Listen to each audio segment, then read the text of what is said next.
The trail camera's red light blinked once in the darkness, then went dark.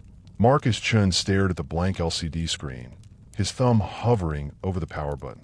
3 seconds ago, the display had shown a clear image of the forest clearing where he'd set up the camera 2 weeks prior. Now nothing, just black.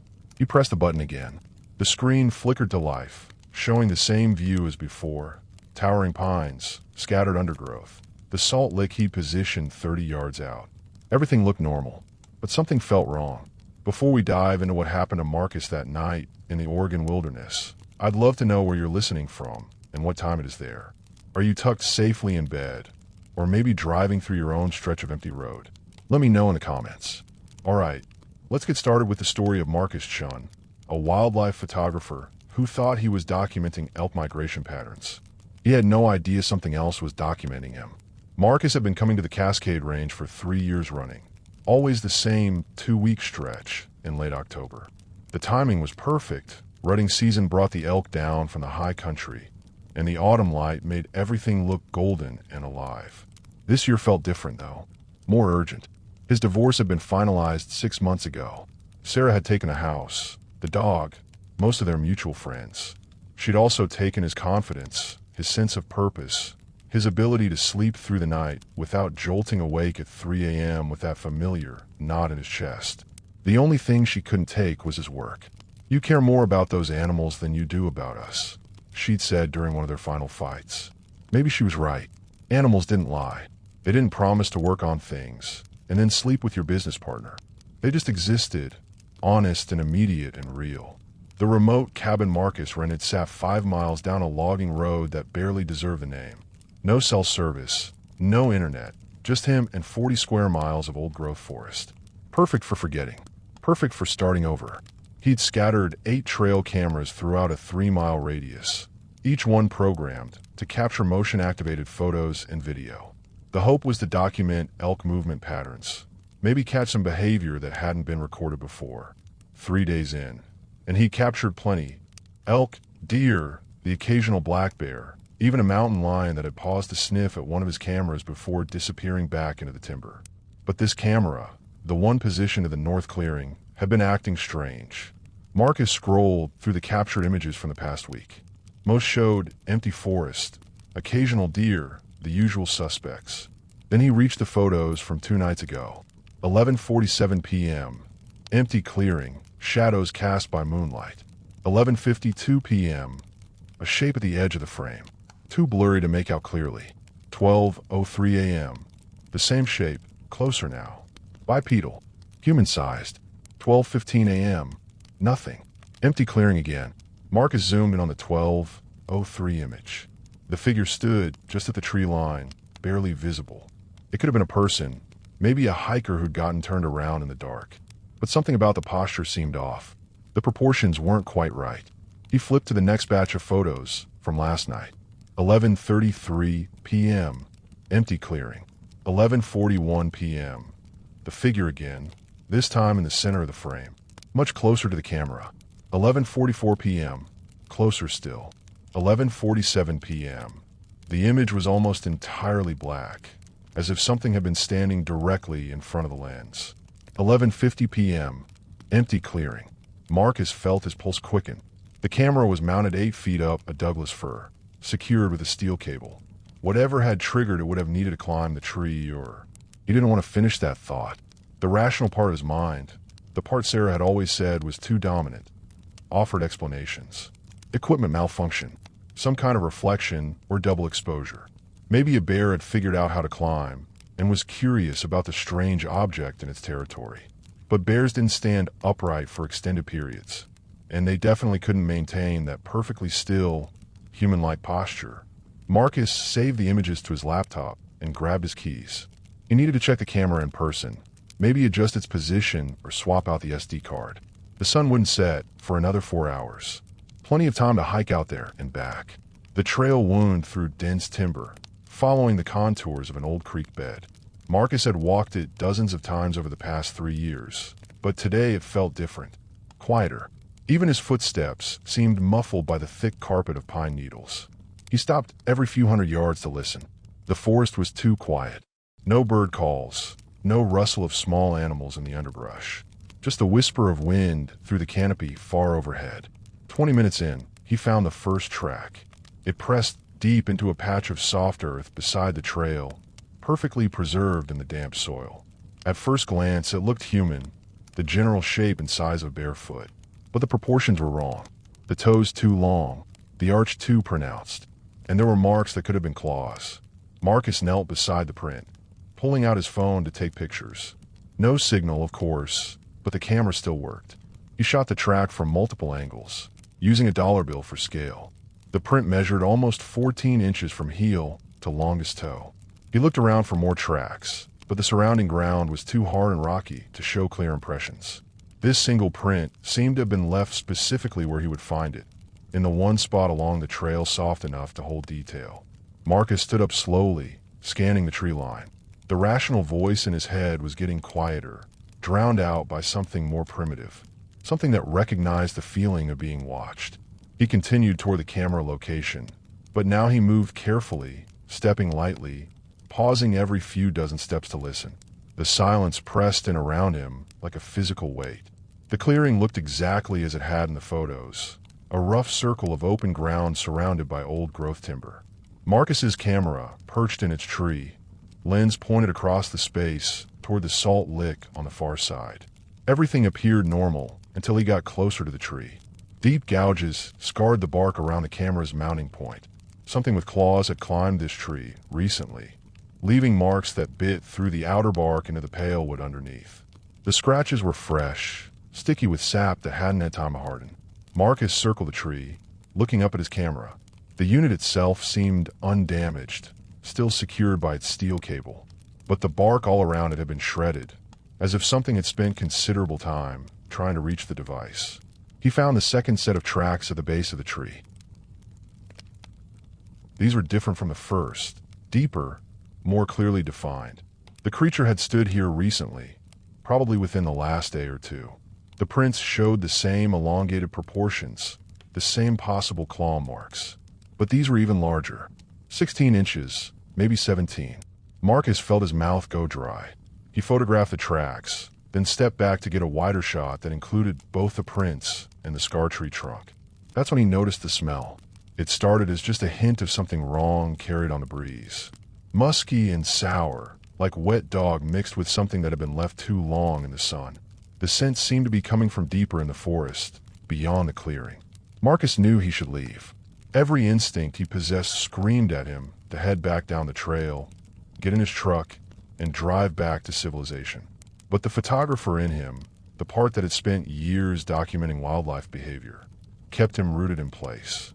This was something unprecedented, something that could change everything. He approached the tree and began climbing. The bark was rough against his palms, providing good handholds. The scarred sections were sticky with sap that tried to glue his fingers to the wood. 8 feet up, he reached the camera and carefully removed the SD card.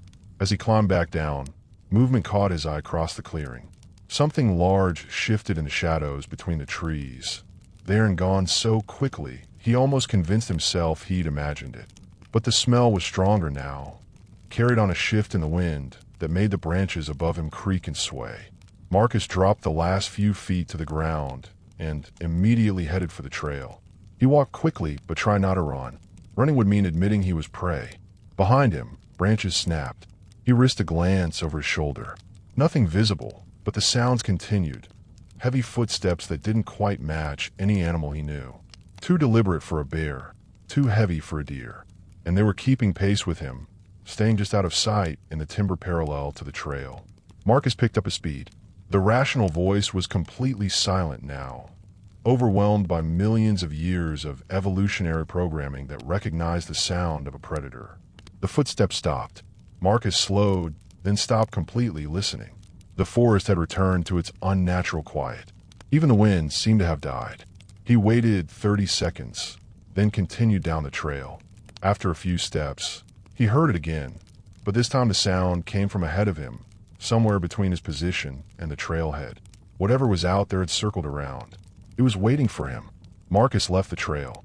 He crashed through the underbrush, branches tearing at his jacket and face. Behind him, the The measured footsteps exploded into pursuit. No more hiding. No more games. Whatever had been stalking him was now openly giving chase. Tree branches whipped past his face. His boots slipped on wet leaves and hidden rocks. The sound of pursuit grew closer. Not just footsteps now, but something that might have been breathing. Heavy and rhythmic and wrong. Marcus burst through a stand of young pines and found himself at the edge of a steep ravine. 20 feet down, a creek gurgled over moss-covered stones. No way across. No way down without risking a broken neck. He turned around. The thing emerged from the trees 30 feet away and stopped, watching him. It stood upright like a man, but was clearly not human. The body was elongated, covered in coarse dark hair that couldn't quite hide the alien proportions underneath. The arms hung too long, ending in hands that seemed to have too many joints. The face was the worst part.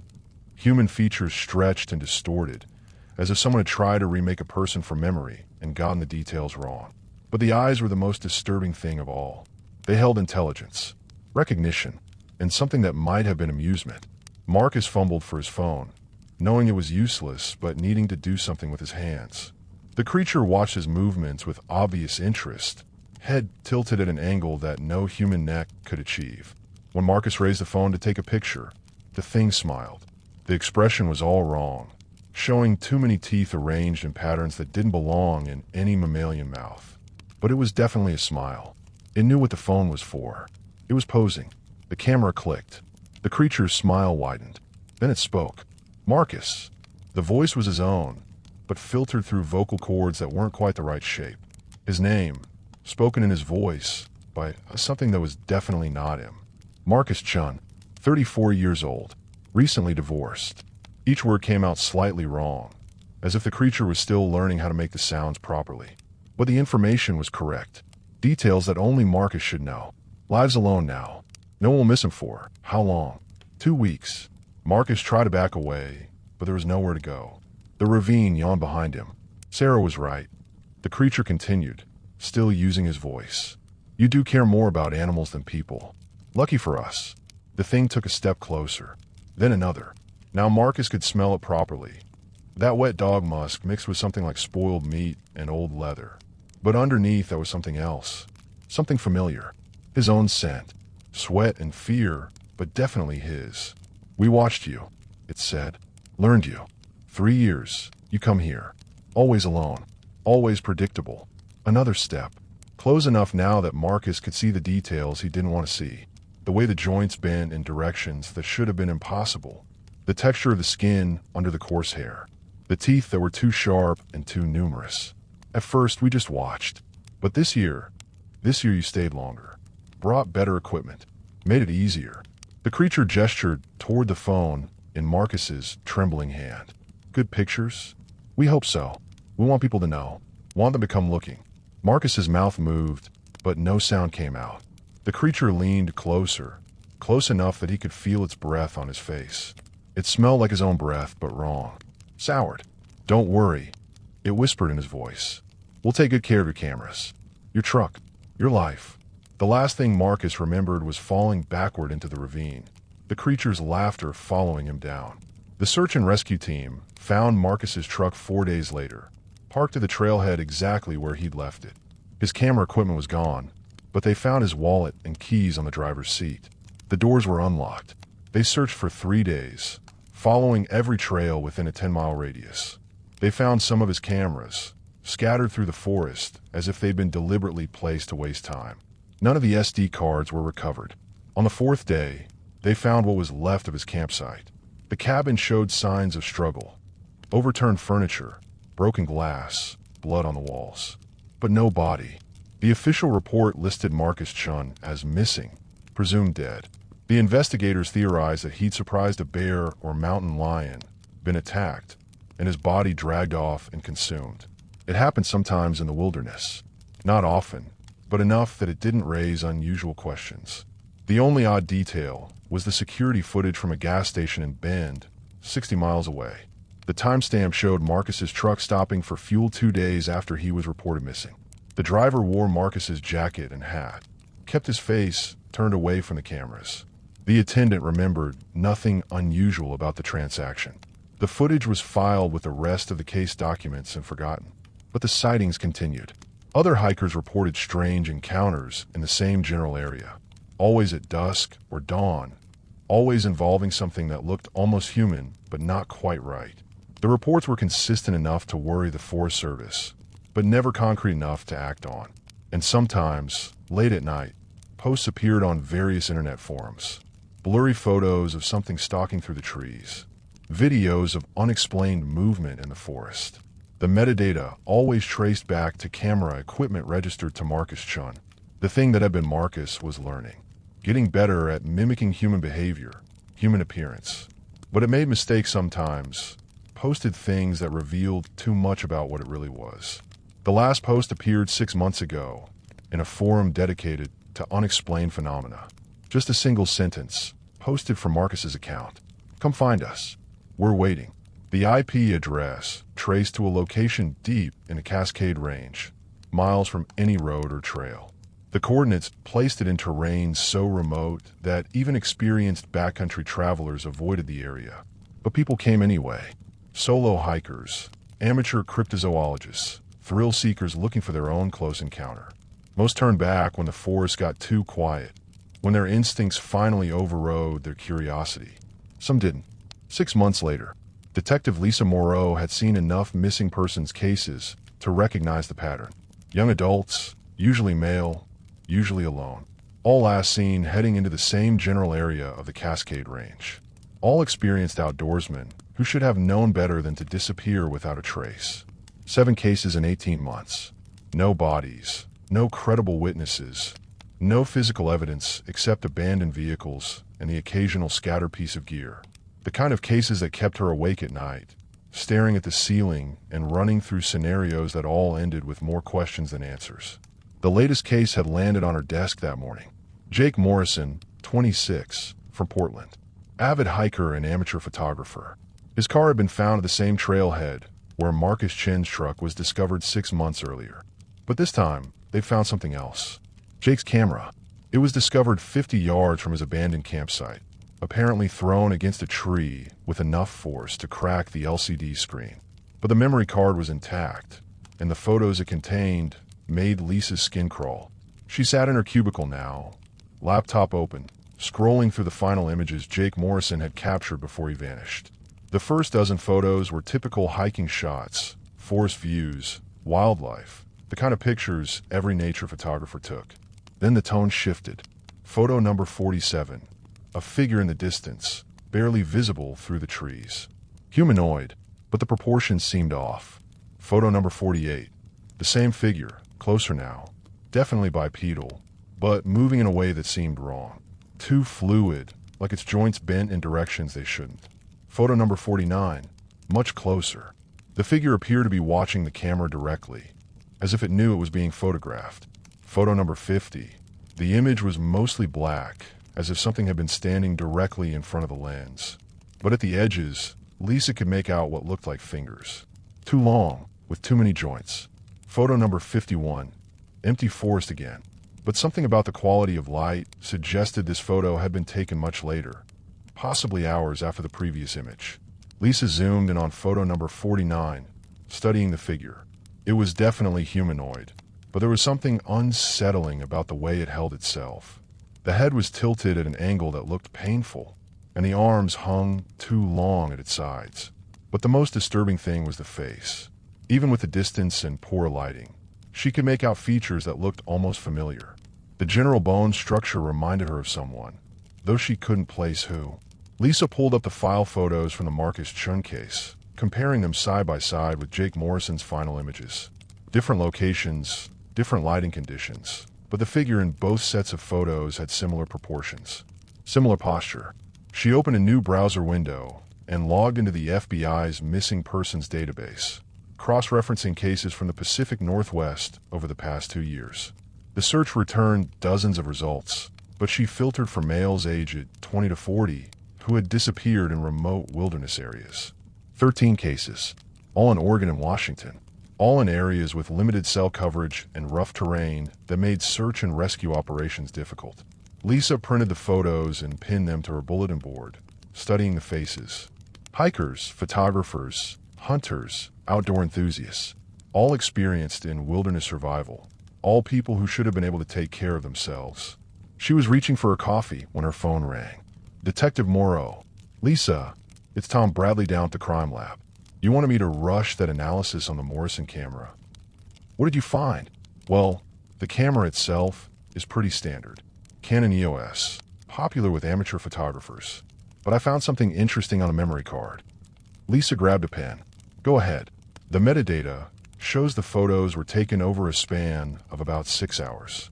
But here's the weird part. The final image, the one that shows the empty forest, according to the timestamp, it was taken 3 days after Morrison was reported missing. That's impossible. His car was found the day after he failed to check in with his girlfriend.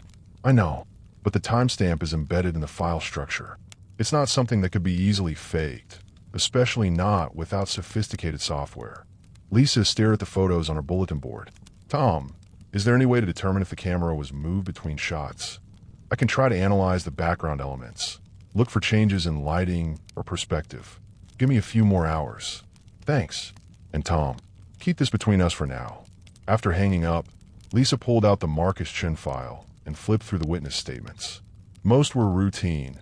Family members confirming when he was last seen, descriptions of his truck and equipment. But buried in the middle was a statement from a gas station attendant in Bend. The attendant had been shown security footage of someone using Marcus's credit card 2 days after he disappeared. When asked if he remembered the transaction, the man had said something that hadn't made it into the official report. Lisa found his contact information and dialed. Hello, Mr. Patterson. This is Detective Moreau with the Oregon State Police. I'm calling about the missing person case from 6 months ago, Chen. Oh yeah, the photographer guy. I remember that. You mentioned in your statement that the person who used his card seemed unusual. Can you tell me more about that? There was a pause. Look, I told the other officer this, but he didn't seem interested. The guy who came in, he looked like the photos you showed me. Same height, same build, but something was off. Off how? The way he moved. Like he was concentrating really hard on walking normal, you know? And when he handed me the card, his fingers were too long. I know that sounds crazy, but I noticed it because I have small hands, and I'm always self-conscious about it. Lisa felt her pulse quicken. Did he say anything? Just thank you when I handed him the receipt. But his voice was weird, like he was trying to sound casual but couldn't quite get the tone right. Mr. Patterson, did you see which direction he went when he left? Back toward the forest. Highway 20, heading west. I watched him go because the whole thing gave me the creeps. The truck looked right, but the person driving it. Patterson trailed off. What is it? This is going to sound insane, but when he was walking back to the truck, I could swear he looked back at me through the window. And for just a second, in the reflection of the glass, his face looked different. Wrong somehow. Lisa thanked Patterson and hung up, then sat staring at her notes for several minutes. 2 different witnesses, 6 months apart, describing similar anomalies. Physical characteristics that didn't quite match normal human proportions. She opened her laptop and began typing a search query, then stopped. What was she looking for? Shapeshifters? Cryptids? She'd be laughed out of the department. Instead, she pulled up the case files for the other missing persons from the region. If there was a pattern, maybe she could find in the details everyone else had overlooked. 3 hours later, Lisa had filled 6 pages with notes. Equipment found in impossible locations. Vehicles discovered with personal items arranged in ways that suggested the owner had returned after initially leaving. Witness statements describing people who looked familiar but acted strangely. And in 4 cases, there were reports of the missing person being seen days or even weeks after they disappeared. Always at remote locations. Always by witnesses who couldn't provide clear descriptions. Lisa's desk phone rang again. Detective Moreau. Lisa, it's Tom. I finished analyzing the Morrison photos. What did you find? The camera was definitely moved between the last 2 shots. Different angle, different position. But here's the really strange part. I ran a comparison on the depth of field and background elements between the photos from Jake Morrison's camera and some images from that Chen case 6 months ago. Lisa felt her mouth go dry.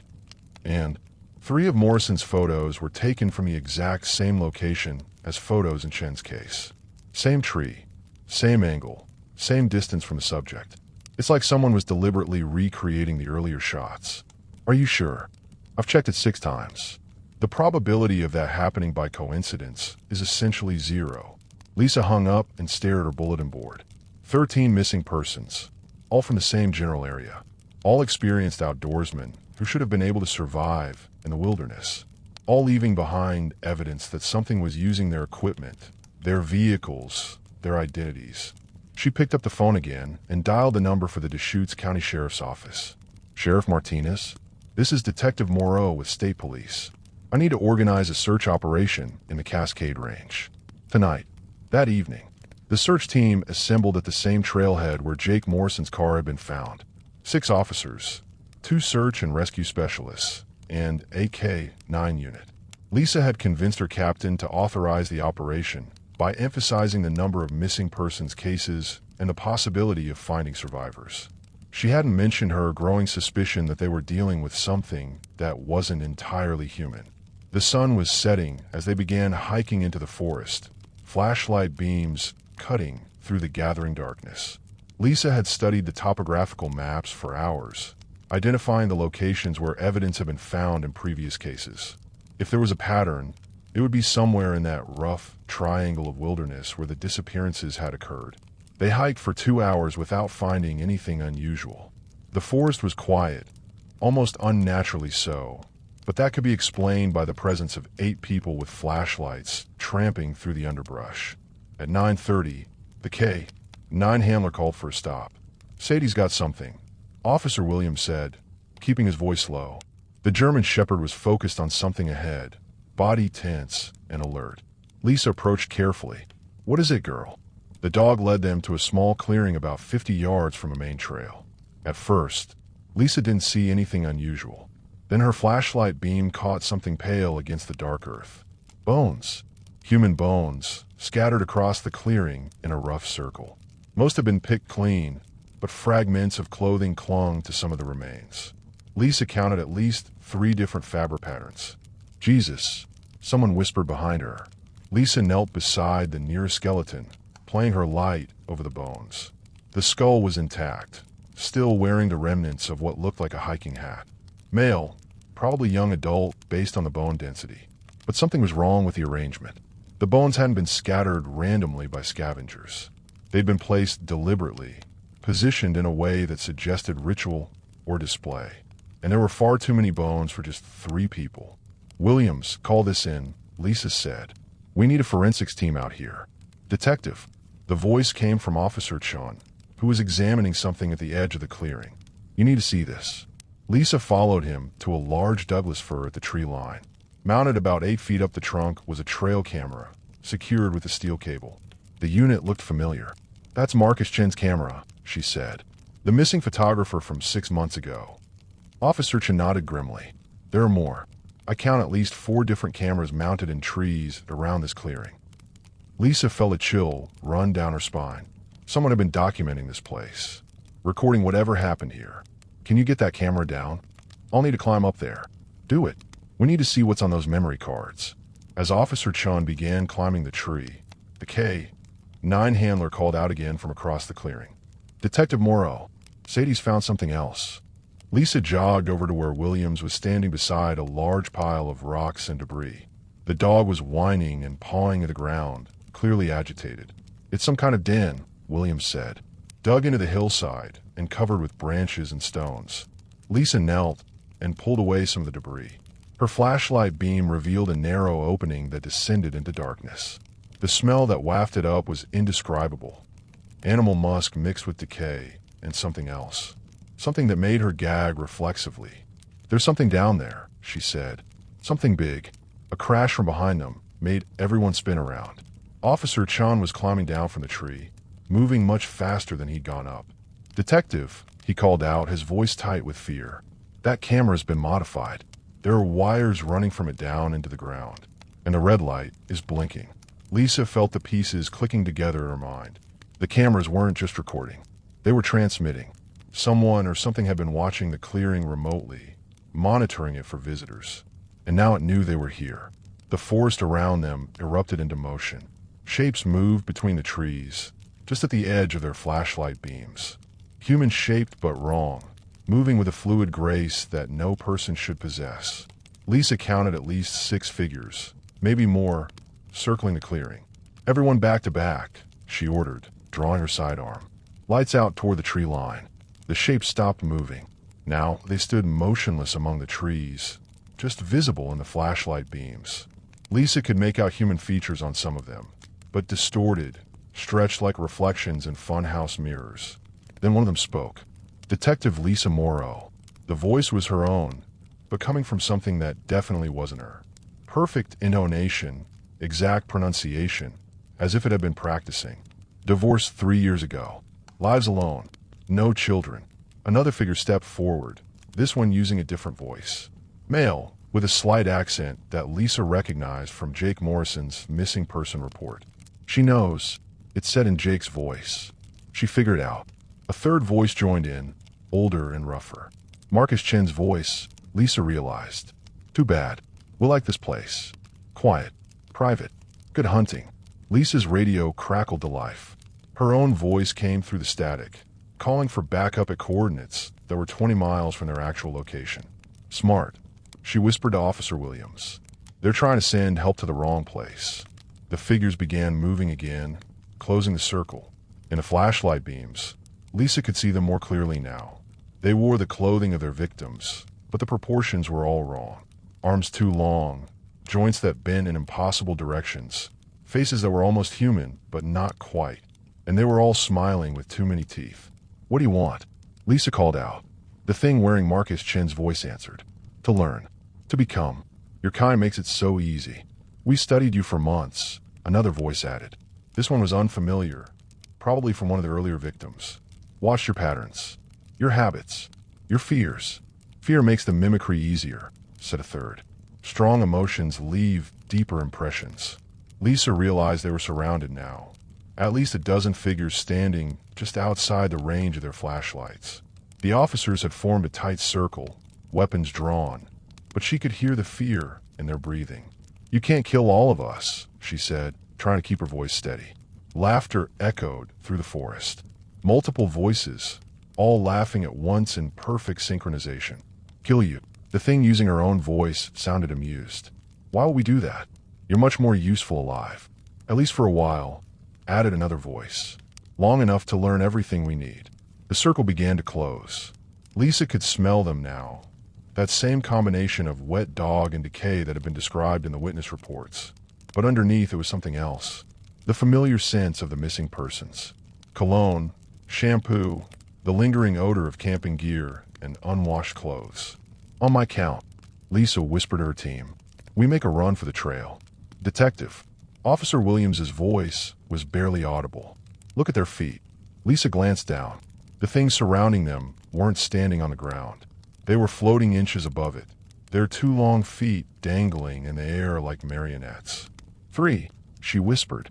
The figures tilted their heads in unison, listening. "2." They smiled wider, showing rows of teeth that caught the flashlight beams. 1. The officers broke formation and ran toward what they hoped was the trail. Behind them, the laughter started again, but now it was coming from all directions at once. The sound seemed to be following them, staying just behind no matter how fast they moved. Lisa crashed through the underbrush, branches tearing at her jacket and face. She could hear the others nearby, but in the darkness it was impossible to tell who was who or which direction led back to safety. Something brushed against her shoulder. She spun around, raising her flashlight, and found herself face to face with her own reflection. But the eyes were wrong, and the smile showed teeth that belonged in a shark's mouth. "You can't run from yourself," it said in her voice. "We are you now." Lisa fired 3 shots center mass. The thing staggered backward, but didn't fall. Instead, it looked down at the bullet holes in its chest with obvious curiosity. "Interesting," it said. "We'll remember that sensation." Then it lunged forward with inhuman speed. Lisa dove sideways, rolling behind a fallen log. She could hear gunfire from multiple directions now, her team engaging targets they couldn't really see in the darkness. Radio chatter filled the air, but every voice sounded wrong. Her own voice calling out coordinates that made no sense. Officer Williams reporting an all clear from a location they'd never been to. The voices of missing persons from months or years ago, all talking at once in a cacophony of stolen identities. Lisa crawled through the underbrush, trying to orient herself toward the trail. Every few seconds, flashlight beams would sweep past her hiding spot, but she couldn't tell if they belonged to her team or something else. A hand grabbed her ankle. She looked back to see Officer Chen climbing out of what looked like a burrow in the ground.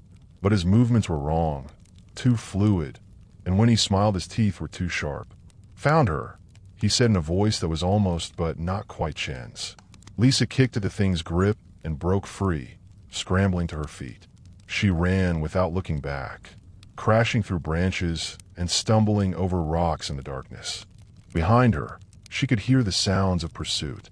Not just footsteps now, but things moving through the trees above her head, keeping pace by leaping from branch to branch. She burst through a line of young pines and found herself at the edge of a steep ravine. Far below, moonlight glinted off running water. Lisa turned around. They stood in front of her now, all of them. Her entire team, but wrong. Too tall, proportions slightly off, eyes that reflected light like an animal's. And behind her team, the other things. The ones wearing the faces and voices of people who had disappeared over the past 2 years. "You let us write to them," said the thing wearing Officer Williams's appearance. "Made our job so much easier. Now we have uniforms," added another in Officer Chen's voice. "Official credentials. Access to information about who comes here, who might be looking for the missing." Lisa realized with growing horror what they were planning. They would return to civilization wearing her team's identities. They would file reports explaining why the search had been called off. They would make sure no one else came looking. "Don't worry," said her own stolen voice. "We'll take good care of your life. Your job, your apartment, your sister in Portland who calls every Sunday." The thing stepped closer, and Lisa could see the details she didn't want to see. The skin that didn't quite fit right, like clothing tailored for a different body. The joints that bent in directions that should have been impossible. "We even know about the pills you take for anxiety," it continued. "The recurring nightmares about your father's accident. The way you check the locks on your door 3 times every night before bed." Lisa felt her legs go weak. These weren't just mimics. They were perfect copies, down to memories and psychological details that should have been impossible to access. "Ow," she whispered. "Fear," the thing said simply. "Terror opens the mind completely. Every thought, every memory, every secret fear becomes accessible." It gestured toward the ravine behind her. "Just like yours will be very soon." Lisa looked over her shoulder at the drop, then back at the circle of stolen faces watching her with predatory interest. She had 2 choices. Take her chances with the fall, or let them take her alive and add her voice to their collection. Lisa stepped backward off the edge. For a moment, she was falling through empty air, the sounds of inhuman laughter echoing from above. Then the water rushed up to meet her, and everything went black. Epilogue. The official report stated that Detective Lisa Moreau and her search team had been killed in a landslide while investigating missing persons cases in the Cascade Range. The bodies were never recovered, but enough equipment was found scattered through the debris field to support the conclusion. The case files for 13 missing persons were officially closed, marked as presumed dead due to natural causes. The investigation was terminated due to lack of evidence and the loss of the primary investigator. But people still disappear in that part of the forest. And sometimes, late at night, 911 dispatchers receive calls that make them pause and listen more carefully than usual. Voices reporting emergencies that never happened, from locations that don't exist, using names that belong to people who vanished months or years ago. The calls always end the same way, with laughter that doesn't sound quite human, and a single phrase repeated in voices that sound like people they once knew. "Come find us. We're waiting." The dispatchers have learned not to send units to those coordinates. The few times they tried, the responding officers were found days later, confused and disoriented, with no memory of what they'd encountered. But they all reported the same thing: dreams of being watched by familiar faces that weren't quite right, voices calling to them from deep in the forest. And sometimes, just sometimes, those officers would disappear too. The forest is patient. It has time to learn, time to perfect its mimicry. And there are always more people willing to venture into the wilderness alone, convinced they can handle whatever they might find there. The trail cameras are still recording. still transmitting to receivers that no one has been able to locate. The images they capture show empty forest most of the time, but occasionally they record something else. Figures moving through the trees with stolen faces and borrowed voices, practicing human mannerisms, preparing for their next encounter with the outside world, learning to be us, getting better at it every day. If you ever find yourself hiking alone in the deep woods, and you hear a voice calling your name in the darkness, remember this. It might sound exactly like someone you trust, someone you love, someone you would follow anywhere. But listen carefully to the tone. Pay attention to the way the words are shaped, the rhythm of speech, the subtle details that make a voice unique. Because sometimes the person calling your name died months ago, and something else has been practicing with their voice ever since. This was one of 4 true Skinwalker horror stories. I'll be uploading one every day, so don't forget to subscribe. And if you're driving through empty country, keep your windows up and your doors locked. Sweet dreams.